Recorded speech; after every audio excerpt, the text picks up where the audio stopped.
we are going to, after we do the slides, we're going to do a drawing exercise, okay? So I want to share those slides with you. They're by George Catlin, and he was doing portraiture of Native Americans back in the 1800s.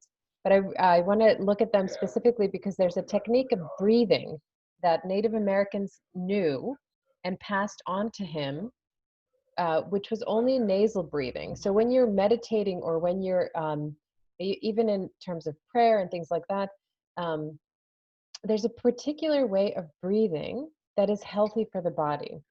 What the Native Americans found was that even from the time that the children were little, the mothers would take the mouths of the child when they were sleeping and close the mouth so that they would only practice breathing through the nose and not through the mouth. And I think because of the pandemic, I think it's important to learn how to breathe again, especially when you inhale, right? Inhale through the nose and exhale through the mouth. And that's something that the Native Americans practiced. And because George Catlin, who is the painter, because he painted them and spent some time with them and learned some of these techniques, he himself grew to be 76 years old, which at the time during the 1800s, that was quite really a mature age to live to. So it's one of those things that we have forgotten or aren't taught, to learn how to breathe properly, like maybe take a longer inhale. It affects how we breathe affects our entire body. It affects every cell in our body. And it's interesting that we don't focus on it. It's like a natural habit. We think it just happens, and it does. But at the same time, there's some validity to think about nasal breathing. So when you look at these portraits, I want you to look at how specifically the mouth is closed, and these portraits are only, they don't have their mouth open to breathe. They have the mouth closed. So those of you who are just joining us, we are going to be looking at the work of George Catlin, who's a portrait artist, and then of course we're going to do the portrait. But I was talking about George Catlin learning some traditional Native American practices in breathing, which are very, very interesting. And they're tied to, of course, meditation. And they're also tied to prayer. I mean, I think when people pray and say the prayers, there's a way of breathing as you do them. And it's actually healthy for your body to do that. So I want to look at that work because I find it both interesting in terms of art, but also right now I think we have lost this education of how to properly breathe, mostly using our nose and keeping the mouth shut while we're breathing, um, which I find interesting. I just learned about it recently. So I'm going to share my screen and we're going to look at Catlin's work.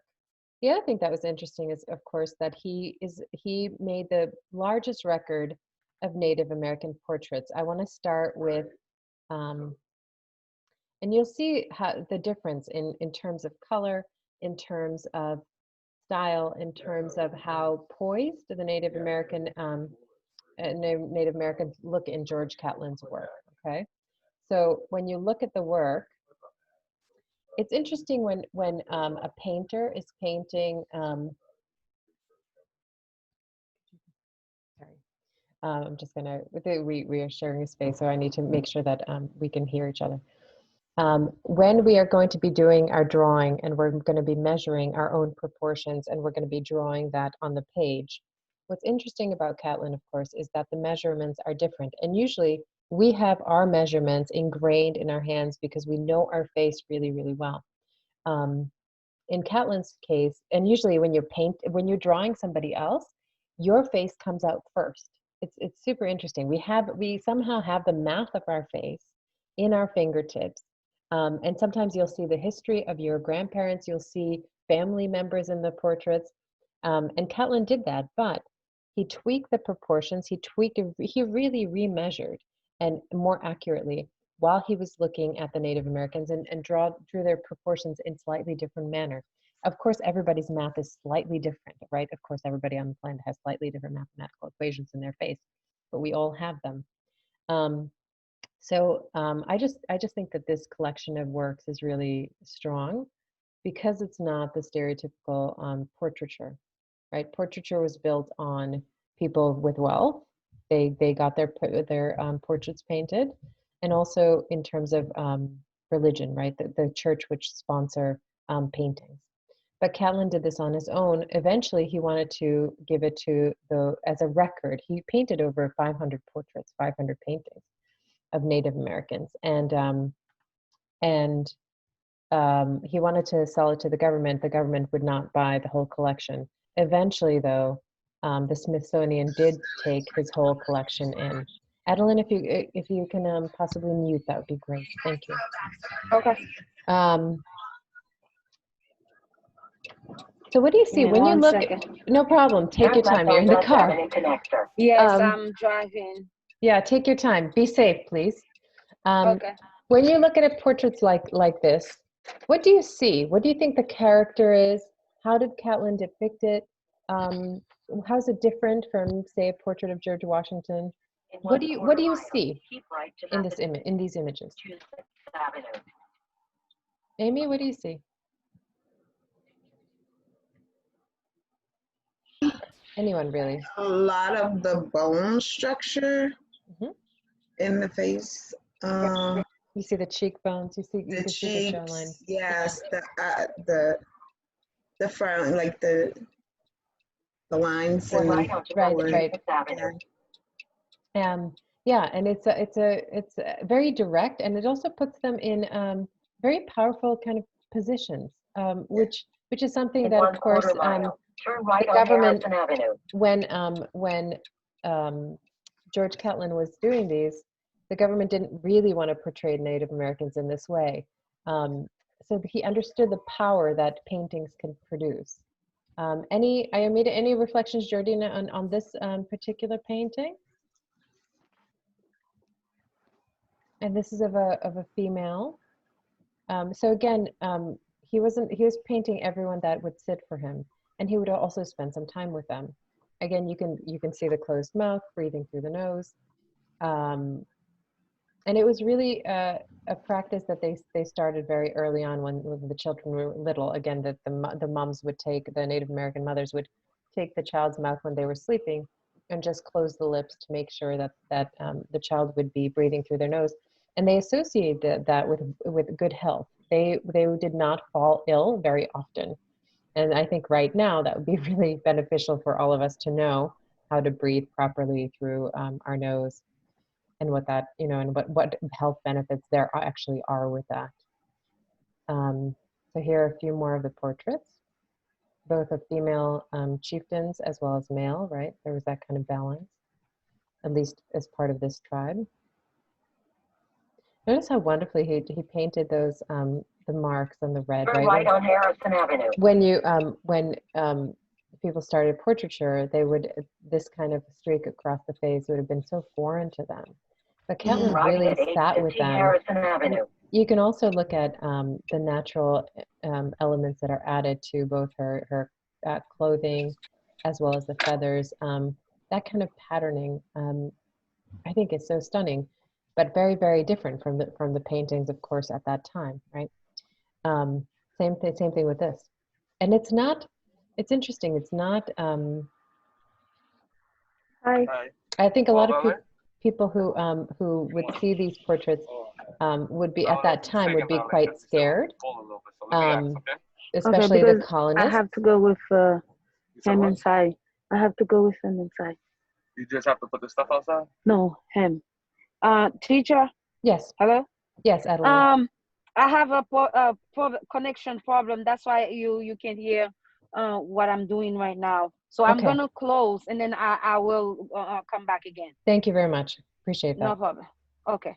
So again, look at the decorations, look at the marks, look at the patterns that he chose, and look at the colors that he chose to depict. And then you can see even the regalness of the face. It's not, he's very direct in how he paints the portraits. The portraits are most of the time looking out, they're direct, they're looking out at us. And perhaps that is why the American government did not want these paintings initially, because they were confrontational. They were something that the government was not. It was a great record, but it wasn't something, they didn't want to show Native Americans as powerful humans that they were, right? Here's one of the landscape. Look at the musculature of the horses as well as the humans and how he depicted that form. And this is Catlin himself. So this is actually the measurements of his face. The other artist that we're going to look at is a 19th century artist who also Native American, Catlin wasn't, but T.C. Cannon was. And he was painting during, he was both a soldier for the Vietnam War as well as a Native American depicting. And here's another powerful painting by Catlin. But we're going to move on to T.C. Cannon. And this is again, George Catlin is painting in the 1800s. T.C. Cannon is painting in 1960s. He went to the Vietnam War. And you can see the torn, so here, these are more contemporary paintings, portrait paintings of Native Americans. More modern, you can see that in the colors that he's using, the brighter colors. He also has this conflict between representing the US and going to fight for the US because he was in the Vietnam War, and at the same time being a native, and that juxtaposition of those two personalities is depicted in this painting in particular. What do you see in this work that is different from George Catlin's work? Ayomide, any thoughts about T.C. Cannon? There's a lot of bright colors. Much more brighter, yeah, absolutely.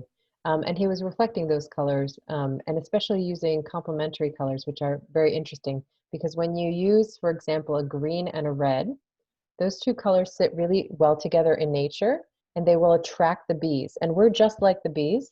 When we see a red strawberry on a green salad, we want to go and eat it because we are drawn to those two color combinations. So for example, choosing the red of the skirt against the green of the chair really pops the image out. Same thing with the background with yellow and purple is another combination. That's why the yellow dots really kind of stand up and out of the painting. And the last combination is blue and orange. And those combinations generally occur in nature. You can think of the pansy for the blue and yellow contrast. And then the only thing I can think about blue and orange would be probably the sky. But you can see how he's using those complements. He has the blue pants and that orange bright line in the pants. But again, the expression on the face is very regal. It's very powerful. It's a strong portrait. He's using those red and greens again. Right, so those colors. And now look at what he's doing in the background. Look at the background and what do you see in the background for the building? I think it's the Capitol. I think in the back there he just put the Capitol, which is interesting, of course, in relation to power in the U.S. for Native Americans, and then setting it next to the Capitol and bringing that closer to home, really, for the Native Americans is very, very interesting. He had a show a couple of years ago at the Peabody Essex Museum on the North Shore, which is very interesting. So actually, this is another work, the last work that you see here is by George Catlin, again, representing Native American proportions that were different from his own, but he got them just right. And he also put this stance of powerful image or powerful colors, right? You have the green of streaks of the cheek, and then that bright, bright red skin tone, right, of that pigment on top of his face. Again, very, very interesting work. For discussion forum this week, there is an article at the Peabody Essex Museum about T.C. Cannon at the Edge of America, and it's linked to your my RCC. Okay, so if you go to Unit 5, Week 5, there's a little quote here. The single biggest thing I learned was from an indigenous elder of the Cherokee descent, Stan Rushworth, who reminded me of the difference between the Western settler mindset of I have rights and an indigenous mindset of I have obligations. Instead of thinking that I am born with rights, I choose to think that I am born with obligations to serve past, present, and future generations and the planet herself. What a different mindset that is, right? Instead of sort of the entitled, I think of it entitled like I have rights. And of course, I think those are very important to stand up for. At the same time, to understand that we have obligations and what that means, to understand that we're on the planet for a very brief time And most humans create such havoc on the planet in that brief lifespan, instead of adding to healing the planet, which we all need to do. Okay, and healing ourselves, really. So if you are interested in T.C. Cannon's work, there's the link to the Peabody Essex Museum, and there's a short article about his work. You're welcome to discuss it in the discussion forum this week. And we're going to switch now to starting the exercise. So if you have a pen and paper ready, we're going to start looking at the geometry of your face and really feeling that out. So just like we were feeling out the hand to measure accurately the bone structure, this time around we're going to feel the skeletal structure that is underneath your skin, okay? The first thing that we're going to start off is we're going to start measuring with our hand, and that hand is going to be critical to your drawing. I'm going to be switching between two views on the camera so that you see my paper as well as how I'm measuring over here. But the first thing I want us to play with is taking your hands and really measuring accurately and just looking, right, and seeing and feeling. When I take measurement, I go from the fingernail to the fingernail, and I go from the bottom of the chin to the bridge of the nose, all right? And that, very interestingly, is the midpoint of our head. So when I take this measurement, and if I stop speaking for a second and put my opposite hand on top, I take this section and this section, and I'm not talking about my forehead line, I'm talking about the very, very top, which is above my forehead. This and this should match. So if you take this and feel that, that should match, which is really interesting because when you're drawing, are you getting that? Is anyone, yeah, so it means that the bridge of our nose right here, which is right here on the eyes, is actually halfway in our head. So when we're drawing the eyes, many times when we start drawing portraits, people draw the eyes a bit higher. They put them on the forehead because we think of our end right here as the hairline. But really, we don't account for the brain that's over here, which is a bit higher. So you're going to take that measurement, and I'm going to take it from my hand, freeze it, and put it directly on the paper. And I'm going to show you how to do that right now. So we're going to measure it out first. So you're going to take that measurement between the chin and the nose and just freeze it and bring it down to the page and put 2 marks. One right here and one right here, right where the fingernails are feeling out. And you're going to do, if you can, make sure that the paper can be 8.5 by 11, but make sure that the whole head can fit. So I'm going to put it right at the very bottom of my chin over here, okay? So I'm going to, again, measure accurately from chin to nose, bring it down, and put it right there, okay? Make a mark. Then I'm going to take that and I'm going to double it, because remember how we were taking, when you take that from the chin to the bridge line right here, I'm going to double it up to get to the top of the head. Now your head on the paper is going to seem enormous, but that's actually going to be the right size, okay? So don't be terrified if this is getting, if the portrait is getting huge. You're going to take that measurement and you're going to double it up and put another mark up here, okay? So my head is now this long, okay? Which seems like it's tremendously big, but actually it will cover the entire page, all right? So I have, this is the bridge line of the nose, like I was saying, and this is also where the eyes are going to be eventually, okay? But just know that that's your measurement right there, all right? So I have my chin here at the bottom, and we're gonna make that oval a little bit later. It goes all the way up, and my eyes are halfway through the head. That's another thing that people always question, like, how can the eyes be halfway? But they actually are. And if you don't believe me, just test it out on your own face. Halfway, halfway, okay? The next, well, after you have your midpoint, and again, that's this line. This is where your eye line is, okay? That should be halfway in your paper. Then you're gonna take the measurement with your nose. And if I'm going too fast, just slow me down and ask me questions throughout, okay? From the bridge line, you're gonna take the measurement. Professor. Yes, Georgina. Do we have to do it the way you did it round? You put the line between? We will do the width in a little bit from feeling it, but you don't have to do it right now. Right now, I just want you to have 3 dots, one for the bottom of the chin. Yeah, I did. Perfect. So you have a double. Perfect. That's it. And then you have the right size head. So be careful also not to shrink when you put it down on paper. Again, Yeah. don't shrink the proportions. It should be exactly as your head is, okay? Then we go from the bridge to the bottom of the nose. Now you have 3 noses in your face. You have from the bridge of your nose to the bottom. And if I stop talking, this from the chin to the bottom of the nose is about the same. And the math could be slightly off, but it's about the same size. 1, 2, and the next one is between the bridge of your nose to your hairline.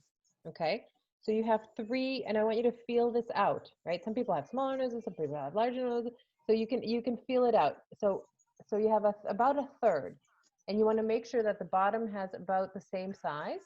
And then from the bridge to basically your hairline is where you're going to have the third one. So this is what it looks like on the paper.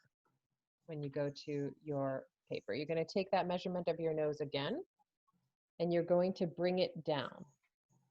And that's going to be the bottom of your nose. And you can double check to make sure that the chin is about half the same size as the nose. So this is going to be your nose eventually, right? And it goes up to your eyes, but we'll draw the nose in a second. You just want to put a mark there, okay? So you have your nose, you have your chin, and then you have your hairline. And you're going to have another space left over. Georgina, what's your son's name? Oh, Andrews. I didn't know. I didn't meet. Sorry. Hi. No, it's okay. Hi, Andrews. It's good to have you in class this morning, sweetheart. Feel free to give him a pencil and he can scribble on a piece of paper. So you have, again, your nose size. This size for where the chin and the mouth are going to be is about the same size. And then from the bridge of the nose to your hairline is going to be another nose size. You'll notice that there's another size over here, but that's where your hair is going to be. So all of this part, and this is often the part that people forget to draw, is this large space for our brain. Okay, so this is perfect. So we have our nose, we have that. Now we need to figure out where the rest of our features are. We want to get that. We want to get to know where our mouth is, and we want to know where our eyes are. So you have drawn your bridge line, so that's a great place to start. You can also put a pencil going vertically up and down, put a line across your page going vertically up and down, only because your eyes are going to fall around that midline. Okay, so you have a midline going straight down the nose. And now you have 5 eyes that go across your face. So you can take the measurement from one corner to a corner, just be careful not to poke your eye, and then feel out that bridge in between your eyes for the nose space is actually the size of an eye. It's when you pinch your nose, it's thinner. But when you go from the corner of your eye to the corner of your eye, generally, the eyeball is about the same size as the space in the middle. So what I do with that is I take that space in the middle, and if I have my line drawn on the page, I can mark where my eyes begin. Okay, and this is what it looks like when I go to the page. And of course, there's a million ways to draw a face, but feeling your own proportions is really critical. So you take the size of your eye and you put the beginning of your eyes right here and right here, and know that that space is about the same size as your eye. And again, you can put your one eye over here, opposite eye, so that you know where your eye begins and ends. So I have the bridge for my nose to come in. Then I have the beginning of my eye. This is going to be somewhere where my pupil is going to be. You can put that round ball in the center. I have the beginning of my other eye, that pupil in the center. And what's interesting about the proportions, I mean, this is what, when Da Vinci was excavating cadavers and really taking and looking at the math within people's features and within their body in general, he was really measuring. He was accurately, he didn't understand drawing just from being born with a talent. He wasn't. He was actually, taking apart the cadaver, really measuring, really studying, looking at the muscles, looking at the bones, and that gave him the information. So I feel like when you're touching your face, you'll get a more accurate representation of the drawing. Don't worry, you'll have a face on the page. I guarantee it if you follow these steps, okay? So, and you don't have to know how to draw. So you take your eye, you have 5 eyes in your face. You have 1, that space in the middle, 2, 3, and then if you go here to the hairline, you have another space over here to the hairline, and same thing over here, that comes about to the hairline over here, okay? But because these spaces go back in space, it'll be slightly shorter than the size of an eye. What that looks like is you have your eyes over here, eyes over on both sides, and then before the hair begins, I can't have it be as big as in my eye. I can't have it be, that's probably going to be the end of my head, but I'm going to start my hairline somewhere over here. Okay, just know that your hair is going to start after your eye with a little pause and a space for the temples. Okay, don't worry. Right now, it looks like a helmet with two eyeballs, and that's okay. All right, let's talk about where the mouth begins and ends and where to place the mouth, because as soon as you have that, you'll start seeing the face. So for the mouth, since you have the mark for the bottom of your nose, you want to take this measurement and go right in the middle, in the where the mouth opens. Okay, so you're going to go here, and if you take this, you'll notice that 2 times this amount, 1, 2, will get you to the bottom of the chin. The first measurement is going to, so our mouth is about a 1/3 way down from the nose. So you take that measurement and you bring it down. You're going to take that measurement from the bottom of the nose, you're going to put it here, and you have, that's going to be the midline for your mouth. Now, if you want to measure accurately, you can go down 2 more times, and that's going to be where the chin is going to be, okay? So you can put just a line there. And what's fascinating about this proportions and these measurements is if you want to find the corners of your mouth, if you take a straight edge and you take it straight from your pupil, from the inside of your pupil, that round ball, and go straight down, it's going to hit the corner of your mouth. So again, if you take, for example, a stick or something, go from the center of your eyeball, you're going to notice that as soon as you come down, it's going to come to the corner of your mouth, which is great in drawing, because once you have your 2 balls for your eyes in the center of your eye right here and right here, you can go from the inside, bring it all the way down, and find the corner of the mouth. Go down here, bring it down, and that's the corner of my mouth. Okay, so we have the proportion. We have where the features begin and end. We have our eyes, we have our nose over here, and we have our mouth down here. Okay. Oh, the last fun thing, if you want to consider the last feature that no one ever draws, is if you want to consider your ears, you can go, sometimes I have my grandfather's ears, so they're big. But you can either go from the bridge line and the bottom of your nose, but I go from the eyebrow line, so above the eyes.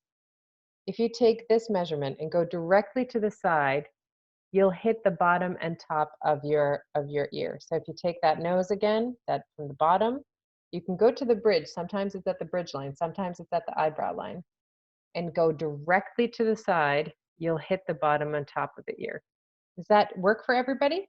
Are you measuring it out? Does anyone have different proportions? You should be able to hit it if you go to the side, which means that if you're drawing, you can take the bottom of the nose, go directly out here. That's going to be the bottom of one ear. And I'm going to go a little bit above the eye to the eyebrows and go directly out.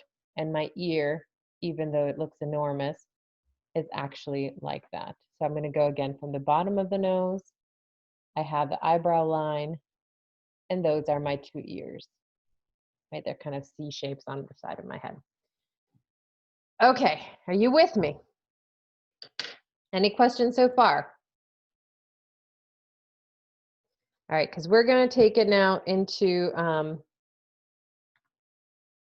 welcome, Kenny. And Kenny, you're going to have to look at the video to get to the portrait to this side, okay? So go back when you're doing your research. Now we're going to take it and make it three-dimensional. Okay, now we're going to actually feel the skeletal structure. So one thing to think about in the skeletal structure is that we need a tone over the whole paper. Again, there's no cheating on a two-dimensional surface. If you want to make it look three-dimensional, you need to make sure you shade over the entire thing. So this is where you put on some cool music, and if you want to dance, you can take the whole thing and shade over that, because we're going to look at the and it'll almost get rid of all your marks, and that's okay. You measured once, you can remeasure again. Okay, so cover that whole thing up. I'm going to take a bigger lead pencil.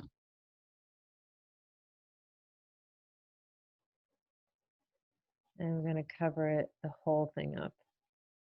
If you have charcoal, just some burnt wood, it's a good way to cover the whole thing really quickly. But I'm going to do it with pencil just because I think most people will have pencil around.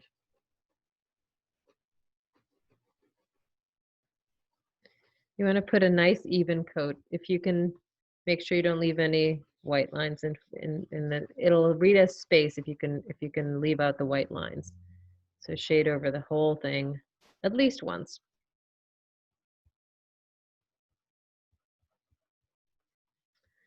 Because now we're going to look at the form just like we did with the hand. We're going to look at the form in terms of light and everything that pokes out, and I'll talk about that in a second. If you want to continue to your neck, feel free to continue shading over the neck. Okay, so we have our shaded blob that will go. Oh, we forgot about, I forgot the width. So we'll do that right now. If you want to think about how wide and how to draw that oval, that it's like almost like an upside down egg, the face. It's wide at the very, very top right here, and it gets narrower towards the chin. You can feel that in your own face as it goes down, right? It goes down to the point, and it's almost like the egg with a pointy part on one end and very wide part on the other. So to get the width of the head, to get that oval, you want to think about actually using your hands again, and we're going to start at the very, very top. The widest part of your head is right here, okay? It's in this brain section. And for me, when I stretch out between my thumb and my middle finger all the way across, I get that size. And you can take that width, that size, and put it directly on your page. Again, make a couple of marks. And the marks are going to be in the top third of your page. So this is what it looks like on our drawing. You're going to take that width of your brain, put it down, and you have those kinds of measurements. Then you're going to keep going down, where you can take the measurement between your temples, right around your forehead. So that's a little bit narrower. And I'm going to put that down right underneath this hairline, because that's where my forehead is going to be. Okay, so that's my temples. That's not the edge of my hair, but that's my temple. So it does go in a little bit around the forehead over here. Next, what you can do is you can take the width. We're going to, so I did this part. Then I did the temples. I took the temples, which is this part right above the eyes. Next part I'm going to measure, which is also going to be wide because my nose is also in the way, are the cheekbones. The cheekbones are also very, very, probably as wide as my my fingers can go. And the last part that I'm going to measure is my jaw, all right? And that will give me the points to connect to that oval. So this is what it looks like in the drawing. You have forehead again, temples. Now I'm going to focus on the cheekbones. And the cheekbones are going to be underneath my eyes on the side of my nose over here. So I can take my cheekbones, the width of those, and it's going to be somewhere over here and somewhere over here. Don't have to be perfect always. We're gonna do this over and over again, so don't panic. You're gonna see an alien first.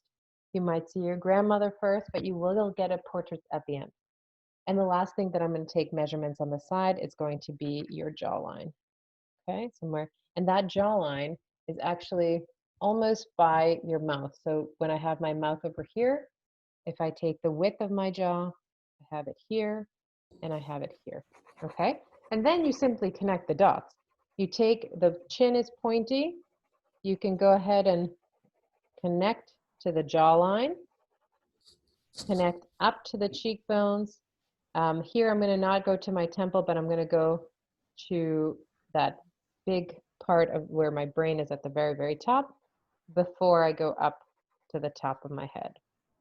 So that will give you, ask me questions if you have them. That will give me that egg-like shape with the point and the wide part at the top, right, where the brain is. And again, Kenny, for you, you can go back and look at how we got the features, okay? Because I want the eyes halfway in the head. So the measurements are that the eyes are, that this and this are equal, because we often don't draw our brain. Okay, so now that we have a shade over our face and we know where things are, we need to look at and feel from our own face what parts stick out. Anything that sticks out, generally, when you have the sun above you, when you're outside, not when you're indoors and you have the light coming from the window. If you have the sun above, it first hits whatever parts are poking out. So you're thinking about the poking out of the forehead, right? Like that comes out, that's going to get some light. Then you're thinking about the nose pokes out, that's going to get erased. The next part that pokes out are cheekbones as well as chin, right? Anything that goes in, like eyeballs, underneath the nose, those are going in and they're going to have shade, okay? So this is what it looks like in the image. You're going to erase whatever is poking out. So the first thing I'm going to feel is the size of my forehead, which covers almost 4 fingers and my whole palm, and I'm going to put it down right above those eyes, okay? And all that is going to get erased. So you can erase that shade as best as you can.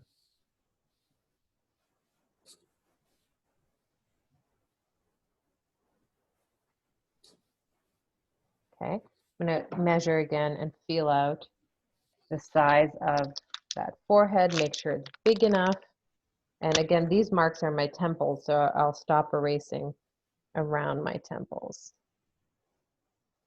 The next part that comes, it goes right in, is my nose. The nose is about the size, you can feel your finger.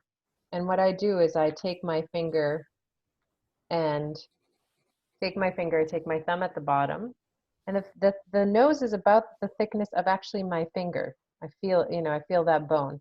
And I take my thumb at the bottom so that I can put it directly on the page so I know how long it is and how wide it is, and my thumb tells me where to stop. So I go from that bridge line. And this is what it looks like again on the drawing.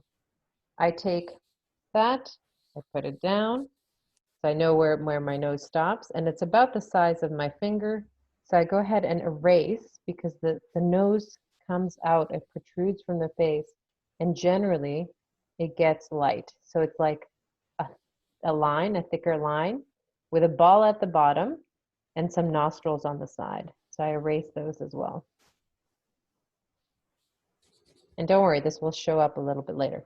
The last, or some of the last things, you can think about erasing cheekbones, and you can feel them out first. They're going to go from the nose out to the ears. Again, from the nose out to the ears, you can erase some cheekbones. And that goes all the way down and gets erased. The chin gets erased because the chin pokes out as well. Okay, so I have this erased, I have my nose erased, and the side. So it's starting to look alien. Let me show you what happens next. After you feel what pokes out and erase that, you can come in and add shadow, all right? So the parts that go in, if you feel around your eye socket, right, around your eyeball, you can put a layer of shade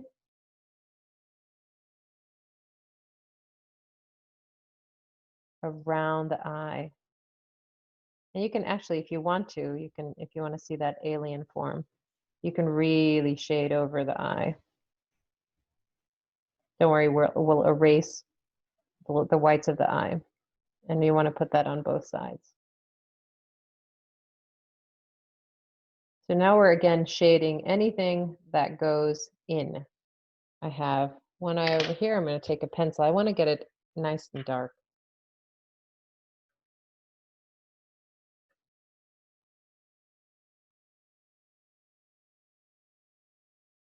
Again, I have those marks that are tell me where the eye begins and ends, and I can extend that because the eye socket actually goes and is a bit bigger than just the eyeball. So I can go ahead and really push down on that pencil here. Next part, right? And now it's, you know, it's going to look like a mugshot. It's going to look like aliens. It's going to look like all kinds of things, but you're on the right track. Does anyone want to show me your work? Like, just hold up your draw. If you want feedback, feel free to put up your drawing or turn on your video so that I can see it. Okay. If you have certainly if you have any questions, we can talk about that too. If there's none, we're going to continue. There's a bit of shade that is underneath the nose because the nose comes out of our face. It blocks the sun. So it means that a little bit underneath our nose, there is quite a bit of shade. And the nose itself, really, if you're just putting in the nostrils, because we're not looking up into the nose, the nostrils are just two dark lines for the air to come in. You have it over here, over here.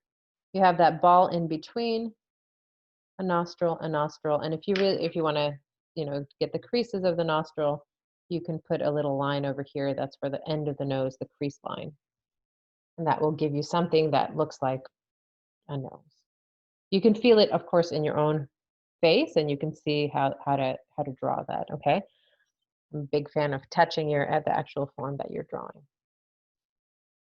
And the last thing to consider is that we have the nose comes down and again catches light. Underneath the nose is shadow. Then for the mouth structure, you have something that comes out for the upper lip, cuts in, has the lower lip before it goes down to the chin. Okay, so you have, you can see it in here. You have the nose catches light, so we erase that. We have darkness underneath the nose because it catches shadow. Then you have the upper lip, which at the crease line is light. There's a little, the upper lip has, if you look around, and you can now start looking at your family members and see that they have a light crease line around their lip before the upper lip cuts in and it goes dark. And then the lower lip pokes out. Then again, it goes in right underneath the lower lip for darkness and highlights on the chin. What that looks like on the drawing is you have that shadow underneath the nose. This line that you drew for the mark that's the darkest line. That's where the mouth opens. So you can come in and make that really, really dark. The upper lip, because it cuts in, will be in shadow. And this is where you can put the kind of creases that we create for lips. And that whole upper lip can be in shadow. And then the lower lip, again, gets erased because it pokes out. The lower lip comes out before, and I want you to feel this in your own face because it will start making more sense. Midline, lower lip, you can put the lower lip kind of like that, and then put a little shadow right before your chin because there's a little divot. So when you're drawing, you're really exploring light and dark based on how things cut in and out. Let me show you in person. You have the nose that catches light, shadow over here underneath the nose. Then the mouth pokes out right here in that kind of crevice. And then the upper lip cuts in, if I'm not talking. Lower lip comes out, you erase that, and then you have that this little thing, which comes in and catches a little bit of the shadow again. So drawing is basically thinking about the three-dimensional form in light and what that would look like. And then that's the key, because of a flat image, that's the light, medium, and dark are again going to give you that sense that the face is coming out. Questions? All right, we're gonna move on to the really, you're okay, Amy, take your time. You know, this is gonna be on recording, so you can always rewind and think about, you know, how to make it better or whatever. We're like halfway through the drawing, so don't worry if it's not you know, easy. What I really want is that you guys actually feel your face, because that's going to make it your portrait instead of somebody else's. So how's it going? Georgina, be brave. Ayomide Melam, if you're following the video and actually drawing as we're doing this, show me what you have. It's totally okay. If it's the first portrait you're drawing, excellent. Okay, so I'm gonna, awesome. Georgina, that's fantastic. I like the measurements. Fantastic, excellent. Amy, awesome. How many, if you've never painted a face, if you got anything that's recognizably human, right? Again, pat yourself on the back because it's huge. It's one of the most challenging things to draw again. So we're gonna go back to, Ayomide, do you wanna, Amy Alam, are you following along? Do you wanna, or Kenny? And Kenny, if you're just looking, that's okay too. I'm kind of behind. Excellent. Mailam, that's fine. You can always rewind, okay? I mean, awesome. And you have the structure already. You know how to do this from previous work that you've done.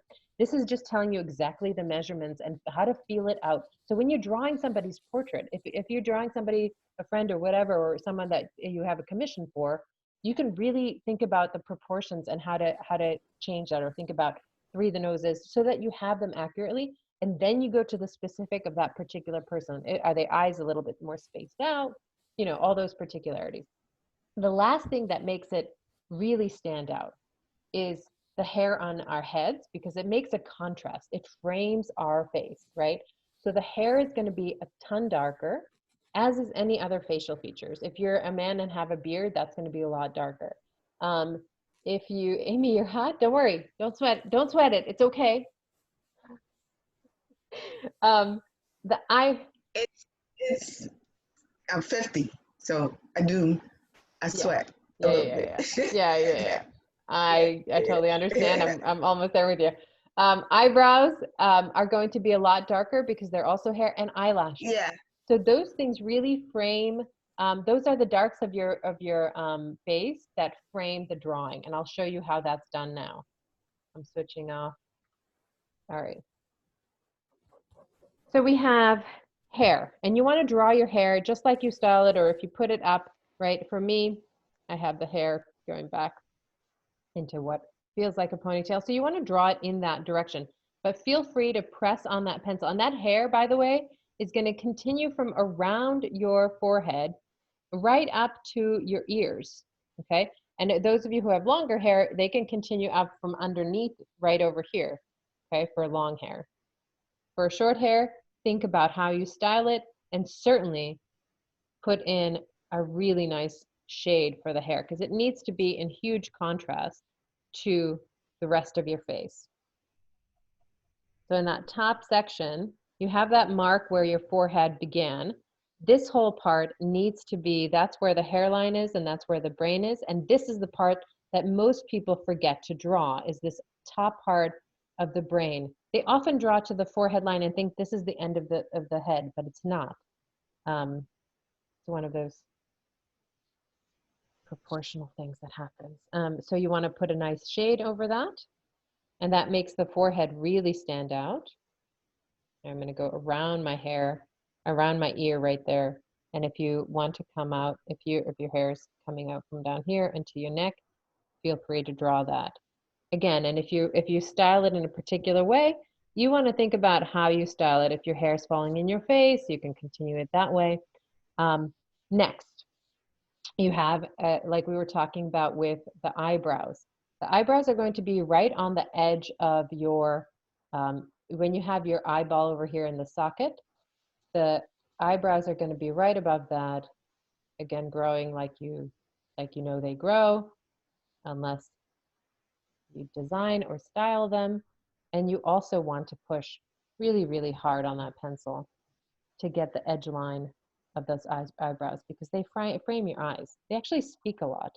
If the eyebrows come closer together, we look a little bit more angry, right? So depending on what kind of emotion you want that portrait to have, you can also play with adding some particles here and there, or erasing them, and seeing what kind of mood or emotion that those eyebrows specifically talk a lot. If you lift an eyebrow up, right, that's kind of a questioning look. So again, we do a lot of talking through our eyebrows, so you can play around with putting those eyebrows in. And the last thing that we can't feel is going to be the eye. So we're going to do this in theory, okay? So I'm going to walk you through it.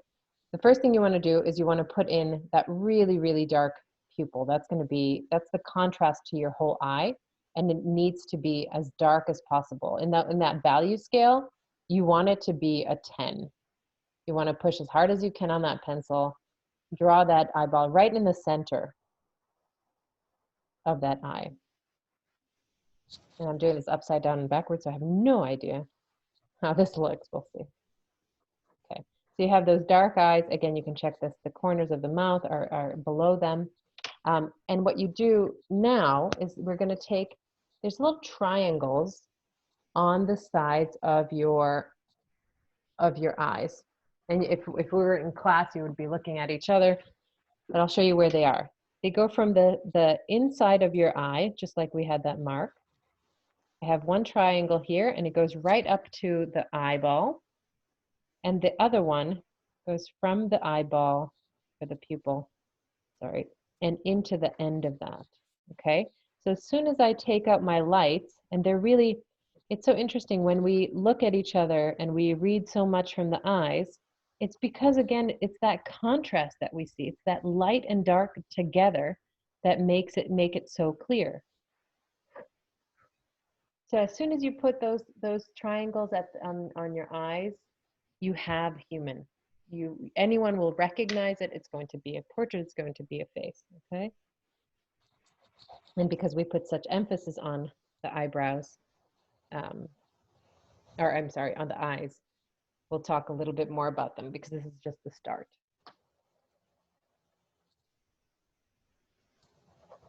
Now, if you're sleep deprived, you can leave the bottom of the eye socket. However, the cheekbones will come right up to that eye.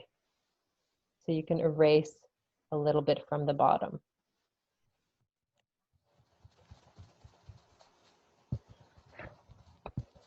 But we also have hair on our eyelids, right, to protect our eyes. We have our eyelashes. So you want to take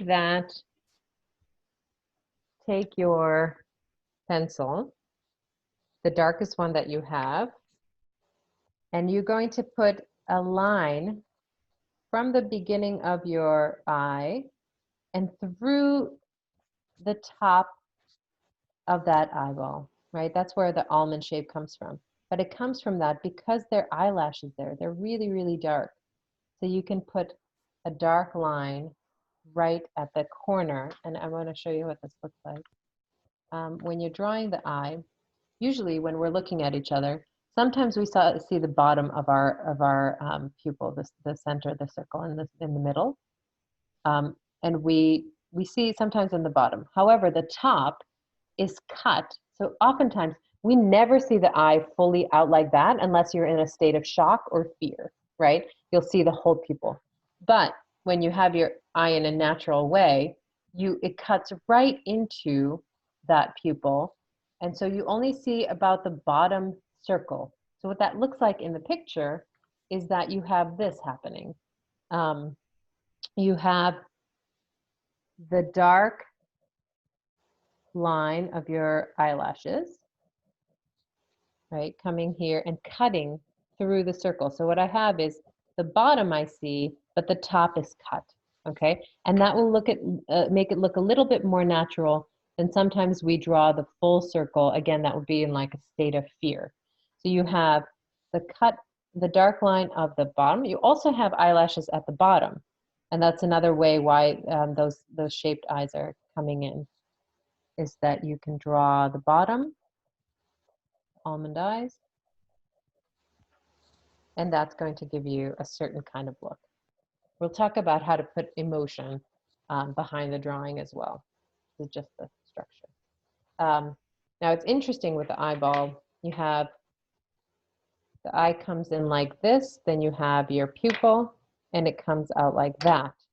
But the whole socket, or the whole, there's an upper eyelid and a lower eyelid. The upper eyelid is covering right on top of the line that is covering, that it has the eyelashes. There's a light line that covers our upper eyelid. And goes in light before there's another crease. So there's an erased line, then there's a crease for our upper eyelid, and then the whole socket gets a bit of a shadow. And it goes all the way to the nose.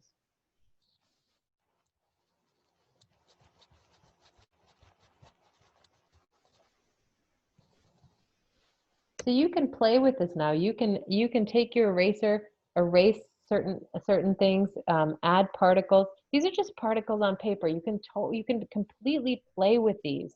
You can add shadow. There's a little bit hollowness to the cheeks. You can add shadow certainly around the crease of your nose. And if you don't, and see what kind of expression comes out from the face.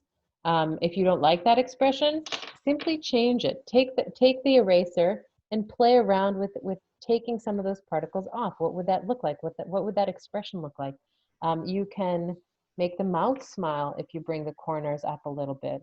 And there's a little crease divot over here. If you're smiling, you're going to have a little crease over here on the edge line, on the edges of your mouth. And that's going to make it look like it's more smiling. You can really play with this. And also look at family members. If they're upset, look at their facial features. See what kind of expressions they are making. What kind of features express joy? What kind of expressions express any of the emotions? And you can play with that, right? If I wanted to speak or have my mouth open, again, this line in the center of the mouth would be a little bit more open, and my lower lip would go a little bit further down. So these are ways to start playing. The last thing I want to talk about, if you have your ears covered with your hair, that's fine. But for those of you who don't, I want to also talk about the ears. You have, if you feel them, there's in here, there's a bit of a cartilage that's protecting your hearing. It comes out and it's light, and it's in the middle of your ear. It's coming out like that. You have creases in your ear for the acoustics. So the light is at the top, then it goes down to acoustics. And as it goes into the center of this, where your hearing comes, it's going to have a little bit of a shadow, all right, before the light part of your ear. So you have in your, and you can look at, you know, if you have a baby around, you can look at the ear and where the shade is. You can think about where the highlights are based on how this ear kind of curves in and out, okay? So when you're looking at drawing the ear, it's just thinking about that there is a darkness to it because it goes into that ear. So you want to put a little dark shadow in the center and maybe some curves over here at the top before it goes to the bottom. So for that, it might be a good idea to look at somebody's ear and really study the curves of it, right? There's a shadow right underneath that curve. There's a shadow on the inside over here, and there's a highlight over here for this cartilage part, as well as, of course, the highlight. That's our whole ear is protruding out of our heads, which means it's catching a lot of light. Okay, so that's a start. That's a start to the math of a face, right? And based on your own proportions, you'll be able to figure out the sizes. But I really recommend using your hands to feel out, again, the skeletal structure, and think about anything that pokes out is going to get erased, right? It's going to get a light. So feel that out. If you feel the bone structure or the architecture of the cheekbones poking out, erase that. As soon as it goes into the hollowness of the cheeks where your teeth are, it's going to get you can get a little bit of a shade in the cheekbones. All right, and then we should probably talk about this whole valley of the mouth, right? This whole part pokes out. So how do you draw that? And questions, ask me as you go. And we have about 15 minutes or so, or 10 minutes or so. So ask me, I'd like to hear questions, or if you want feedback on your portrait, certainly let me know. But again, this is something you can play with forever now. You know the proportions. You can think about if you have children around, you can measure their proportions. They're slightly different. The nose is not as tall in a child. The whole face of a child happens from halfway down because they have such a mass at the top of their head for their brain to grow. So children will be slightly different proportions, but again, feel it out. It's a lot of fun. And then eventually, once you feel your own architecture or your skeletal structure, it will start looking more and more like you as you go. Let's see. Not that, anyway, but you get the idea. You have the nose and the facial features. And this is done with charcoal. So again, that's the wood that's burnt. But it's quicker because you can move those particles easier and erase them easier than pencil. Okay, we are focused on feeling those proportions out this week. I would love to see the drawings. You will put them into an assignment, but it's not going to, you don't have to treat this one as an assignment. What we're going to do on Wednesday is we're going to be looking at each other. So if you can keep your video on, that would be great for Wednesday, because we will be looking at the screen and we're going to be thinking about still the proportions, but then how to translate that and drawing somebody else that you're looking at. Questions? Show me. Show me what you got. Excellent. Beautiful, right? The structure of the face. The one thing that I would question, Amy, is the size of the top of the head. I would bring the eyes even a little bit lower, about an inch lower, so that those eyes are really halfway, right? Measure out that this space for the brain is actually the right size. Maylam, let me see. How's it going? It's a shading. Perfect, beautiful. The face is wonderful. Take in the cheekbones. Take in this, because these sections go out, they feel bigger, but take it in so that it's like a little bit close to the eyes and all the way down. So cut about an inch on each side and you'll have it. It's there. Like shade it?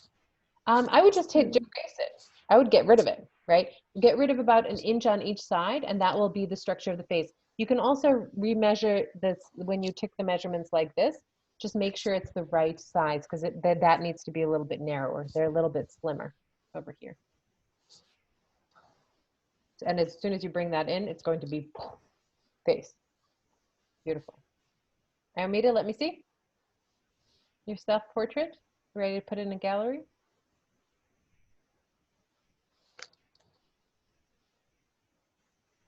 Georgina, awesome. Beautiful. Okay, move the mouth slightly up.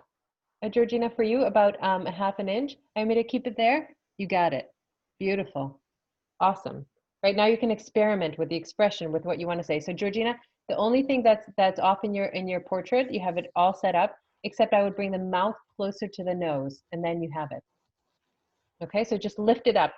You can shade in over the bottom and just lift it up about a half an inch up and then you'll have the middle where it's supposed to be. That's the only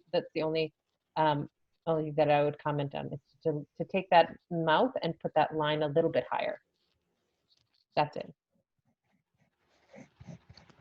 But understand you had nothing on the page, right? And now you have a face. Anyone who would see your picture would say that's a face. All of you should be putting this on Instagram or showing your families. They're great.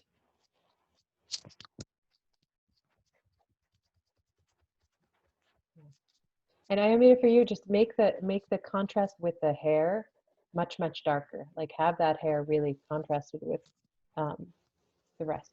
The other part that's exciting, if you ever want to try this, you can take a black ground, right? You can take a black piece of paper and then experiment with drawing only the light forms. So your black lines will stay black of the paper. And when you put a pencil on a black paper, it actually reads as the lighter sections.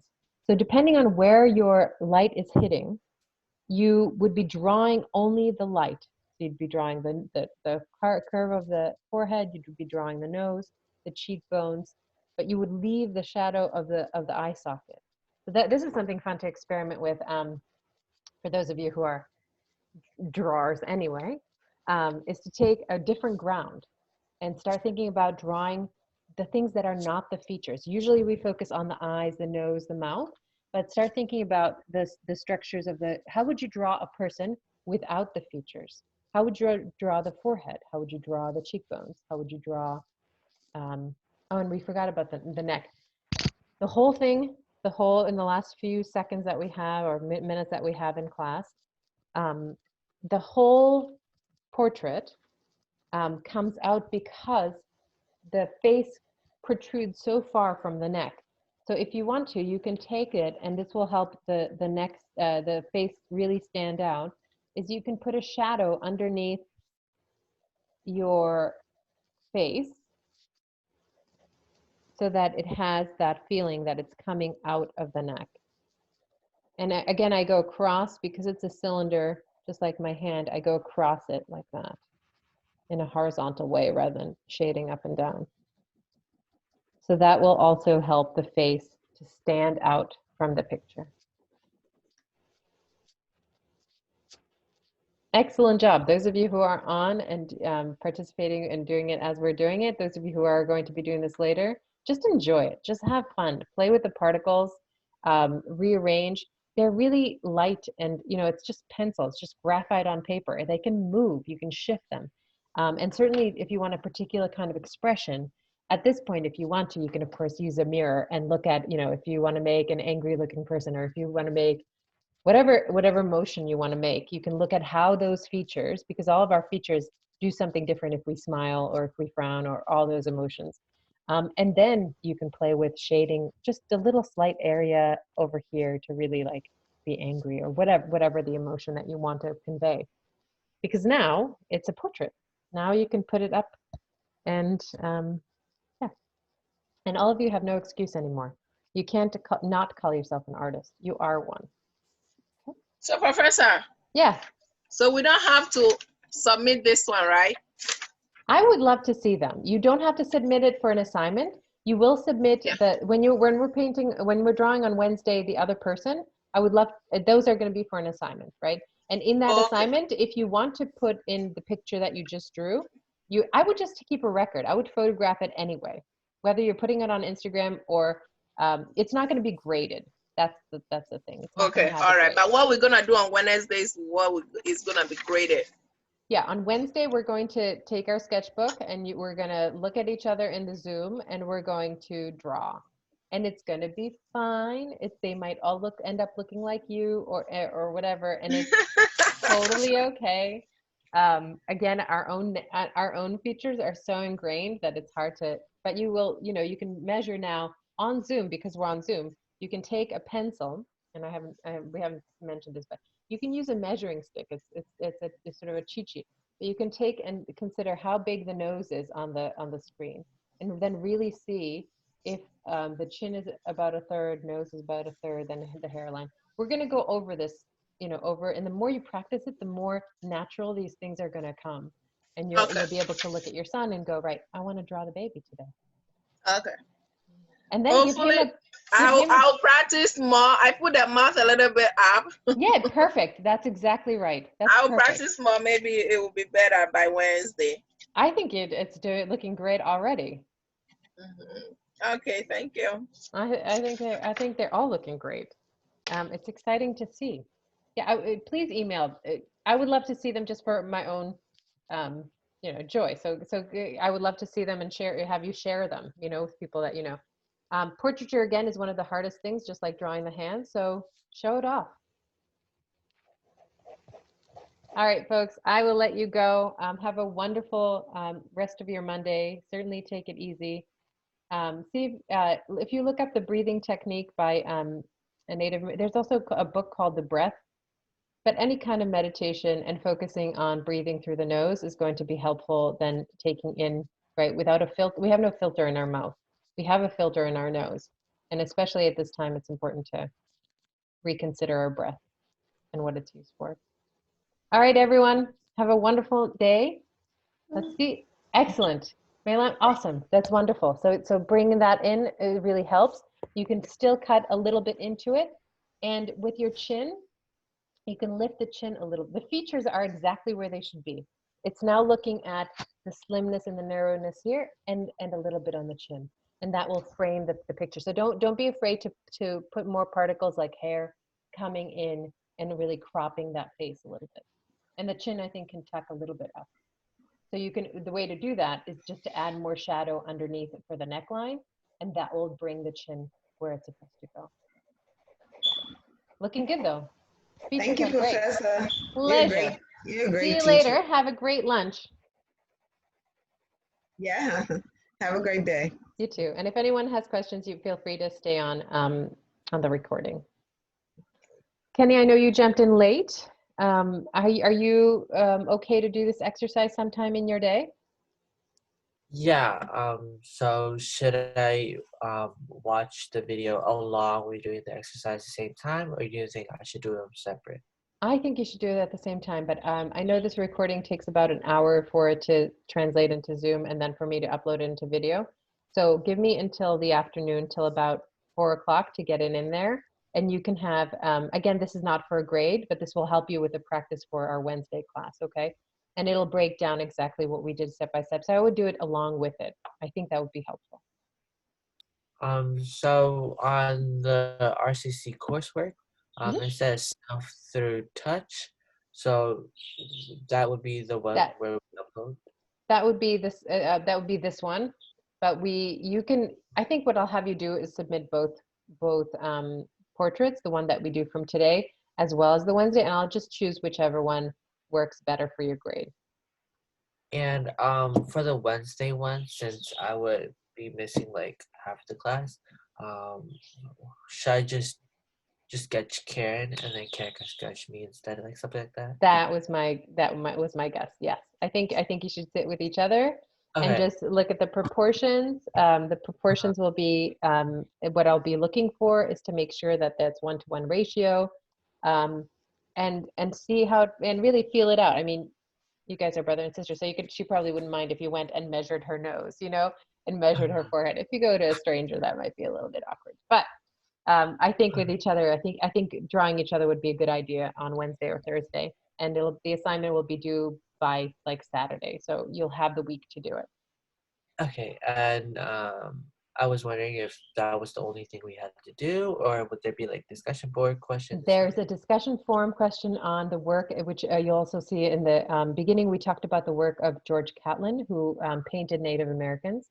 And then there is a Native American painter from 1960, whose name is T.C. Kennan, and his work was exhibited at the Peabody Essex Museum. You'll see it also in the video. And there's an article that is in MyRCC tied to the Peabody Essex Museum. Read through that and just give me a response on his work, what you see, what's modern about it, what's more conservative about it, and see how he maybe changes. Like imagine or think about who was painted in portraits, right?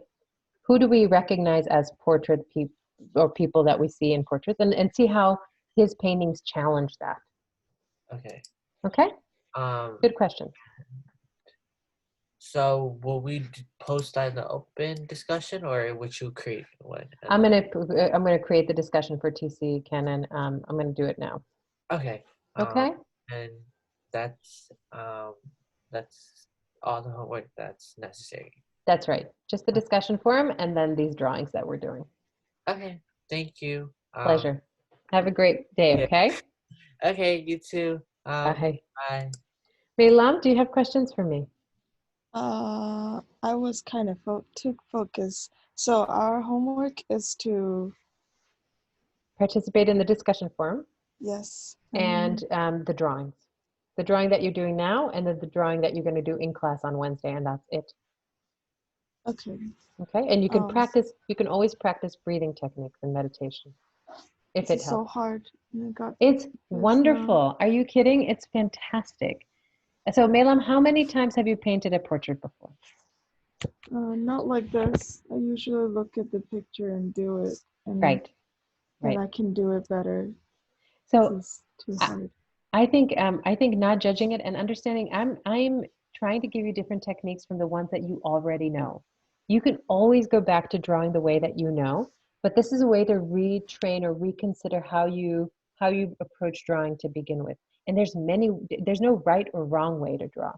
But certainly the way that you're doing now is drawing it in depth, which is really nice to see the shading. And like, it might seem uncomfortable because it's doing something very, very new.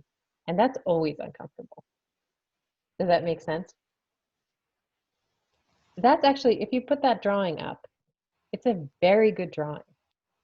You have some really good, and you might not recognize it. I don't know if you are judging it as good or not. But what I'm hearing in your voice is that you are judging it and you don't think it's very good. But I think if you put it up and look at it in the next 5 years, you will see things in it that you maybe have, because you're used to seeing maybe the style that you normally draw with, which I'm guessing is more linear and more precise about the eyes. Now, this is about shading and feeling the entire form. So it's a completely foreign way of doing things, and it is a little uncomfortable. So it's okay. Don't judge it. Okay. Okay? Put it up Okay. somewhere. It's a really nice drawing. Great work. Pat yourself on the back. Okay. It's just very hard to shade Yeah. and Well, it's a whole, and so and so. it's a whole other way of seeing it. We're not used to that. We're not used to seeing light on form. We're used to doing it with line. But if we don't recognize space and think about spatial relationships, we don't do the two-dimensional work, the three-dimensional work on two-dimensional surface justice, because we need to add that shadow in order for that form to really jump out. But it is strange. It's a strange way of doing it. And also, by touching, kind of can't really see all this light. Where is it from? So it's like extra hard in that way. Yes. If you can focus on touching and feeling, if it's poking out, erase. If it's going in, right, like at the side of the nose, it might need a little shade. It's hard. It's like knowing your form through your hand, which we're not used to. We're used to looking at ourselves in the mirror. But that comes with its own psychology. We always look at every morning, like, with a sense of judgment. I don't want you to have judgment when you're doing this exercise. Okay, I think I just have to like do more shading. Let me see it one more time. Yeah, no, it's great. Look at how the mouth is standing out. Look at the eyes, how they're, and the eyebrows. They are very, and the contrast with the face, it's looking fantastic. I'm telling you that. And I've been drawing and painting for 20 years. So take my advice a little bit and just let it be and don't judge it, okay? If you can. All right. Okay. And then show your family. Do you have family around that you can show the drawing to? No. No? It's just you? Yeah. Where's your family? They're in Hong Kong. Can you send it to them on JPEG? How are you doing, by the way, do you talk to them every day? Not every day. We don't really talk